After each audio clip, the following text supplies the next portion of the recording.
আপনারা জানেন, মাধ্যমিক স্কুলের পর আমাদের সামনে অনেক পথ খোলা থাকে।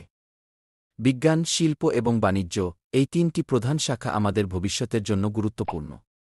আজ আমরা এই বিষয়গুলো নিয়ে আলোচনা করব এবং কিছু দারুণ তথ্য শেয়ার করব। প্রথমে বিজ্ঞান নিয়ে কথা বলি। বিজ্ঞান শাখায় পড়াশোনা করলে আপনি মেডিসিন, ইঞ্জিনিয়ারিং বা গবেষণার মতো ক্যারিয়ারে যেতে পারেন। যদি আপনি প্রকৃতির রহস্য উন্মোচন করতে চান, তাহলে বিজ্ঞান আপনার জন্য সঠিক পছন্দ। এখানে গণনা, পদার্থবিদ্যা এবং রসায়ন, এই বিষয়গুলোতে দক্ষতা অর্জন করতে হবে। মনে রাখবেন, বিজ্ঞানী হতে হলে কেবল বই পড়া নয়, গবেষণার প্রতি আগ্রহ থাকতে হবে। এখন শিল্পের দিকে নজর দিই। শিল্প শাখা আপনাকে সৃজনশীলতার সুযোগ দেয়।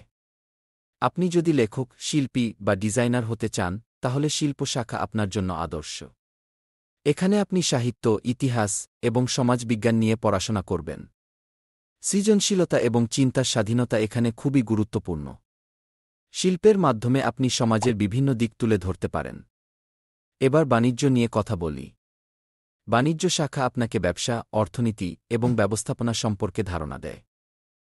যদি আপনি উদ্যোক্তা হতে চান বা ফাইন্যান্সের ক্ষেত্রে ক্যারিয়ার গড়তে চান, তাহলে বাণিজ্য আপনার জন্য সঠিক পছন্দ।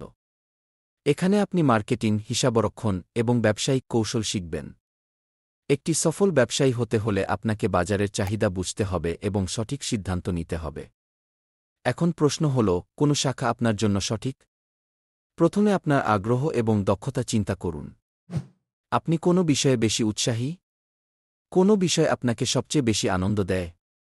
এই প্রশ্নগুলোর উত্তর খুঁজে বের করা খুবই গুরুত্বপূর্ণ। আরেকটি বিষয় মনে রাখতে হবে, শিক্ষা শেষ হলে শুধু ডিগ্রি নয়, দক্ষতা অর্জনও জরুরি। বিভিন্ন কোর্স, ওয়ার্কশপ এবং অনলাইন লার্নিং প্ল্যাটফর্মে অংশগ্রহণ করুন। এটি আপনাকে আপনার পছন্দের ক্ষেত্রে আরও দক্ষ করে তুলবে। সবশেষে মনে রাখবেন, আপনার ক্যারিয়ার আপনার হাতে। সঠিক সিদ্ধান্ত নিন এবং আপনার স্বপ্নের দিকে এগিয়ে যান।